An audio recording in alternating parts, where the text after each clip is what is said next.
All right, shalom, shalom. First and foremost, I like to give all glory, honor, and praises to Yahweh, Bahashem, Yahweh Shai.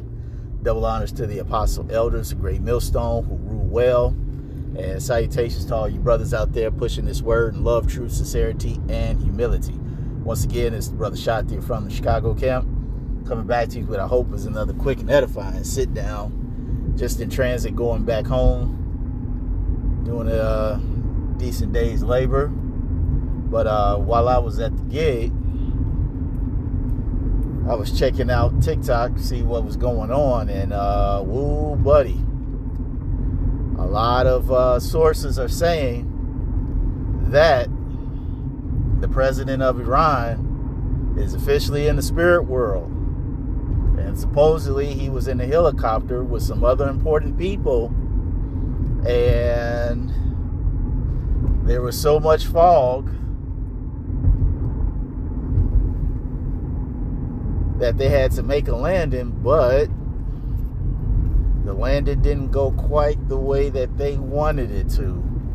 And so now you have the president of Iran and some very key people that were close to him in the spirit world.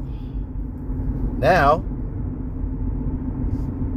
one could say that this was a natural weather phenomenon that was unfortunate, that it just so happened to take their lives, which is possible. However, in this world, people in that man's position don't go to the spirit world and it not benefit anybody. Now, I'm just putting this out there. This man has been very controversial for many years in the eyes of America, because ever since I've been born, their rhetoric has not changed. The great Satan, America, must go down, which is a sentiment I agree with.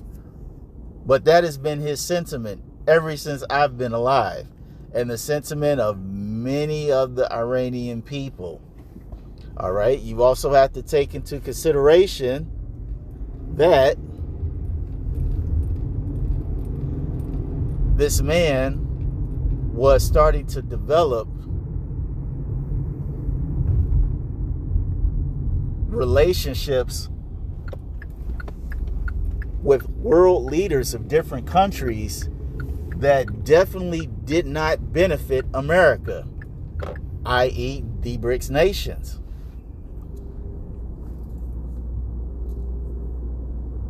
All right, and with these relationships with these other big countries, he was looking forward to establishing a BRICS dollar,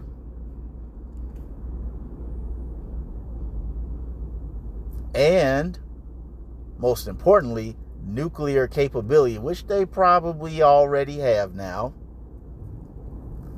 Especially, with their years of being in good standing with China and Russia, and maybe doing their own thing. I'm sure that Iran has some nuclear capability, but definitely they have developed good relationships with Russia and China. So, if by chance this situation tends not to be an accident, who has the most to benefit from it? Now, you already have people in Iran stating that they're going to do an investigation. And if there's the smallest chance that those people are involved, then they said it's on. If there's any type of way that America happens to be in, which America and those people are pretty much one and the same, they're going to war. And see, that goes into what the scripture says, how the least of the flock shall draw them out, because we all know that these unusual circumstances where big political figures tend to have an unfortunate turn, when you do your research, many of these things can be traced back to those people, particularly the chief house of bad Uncle Esau, Amalek. All right? Because they are the ones that tend to be calling the shots on everything, because they kind of have the resources to do everything.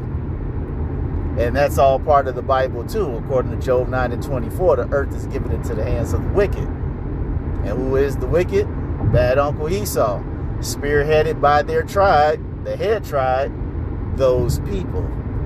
Nonetheless, as the scripture says, the least of the flock shall draw them out.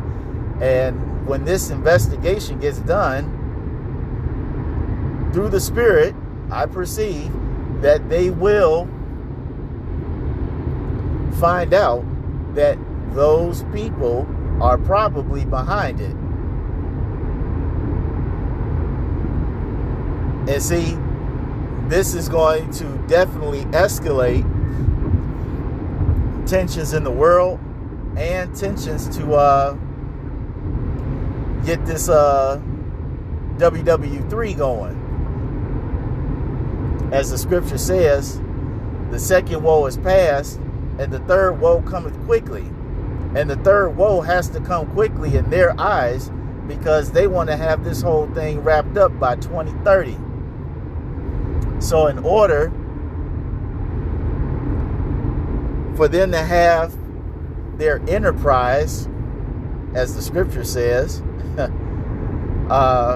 come to fruition, there has to be many incidences, extreme incidences that occur, so that they can bring forth the desired outcome according to their philosophy, problem, reaction, solution, or the Hegelian dialectic.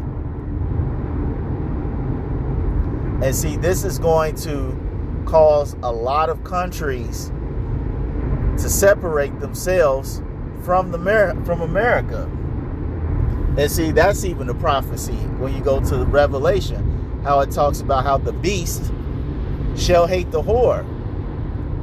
Because a lot of these countries, even though they're still somewhat buddy-buddy with America, they have enough common sense and whereabouts to know, hey, whatever you're doing to these people in Iran, whatever you're doing with Russia, we want no parts of it. We want none. Because Russia is in our backyard. And if we're on bad terms with Vladimir Putin, and we're right next door to him, we ain't going to make it. So many of these other EU countries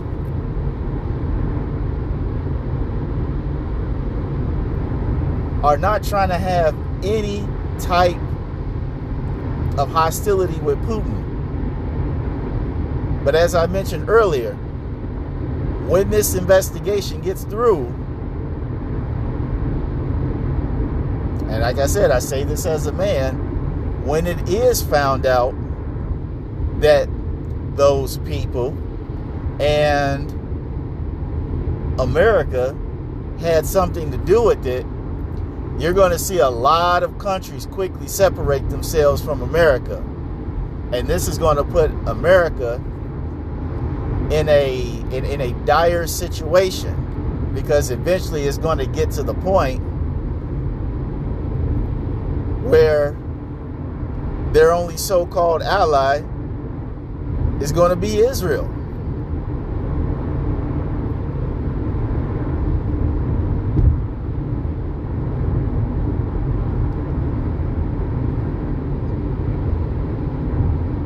And when that day happens, hey, it's pretty much going to be time to get up on out of here.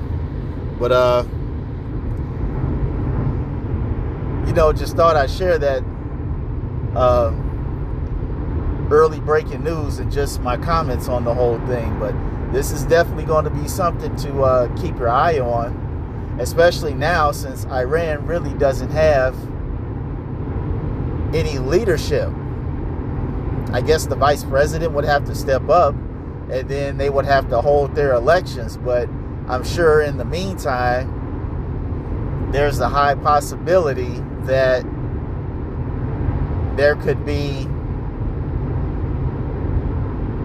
civil unrest, rioting, and other types of discord and chaos in Iran until something is made official where they have a leader, especially a new leader that they respect and that they can get behind. So this is definitely going to be a situation to keep your eye on. So I hope you all were edified. Until the next time, we're going to say Shalom.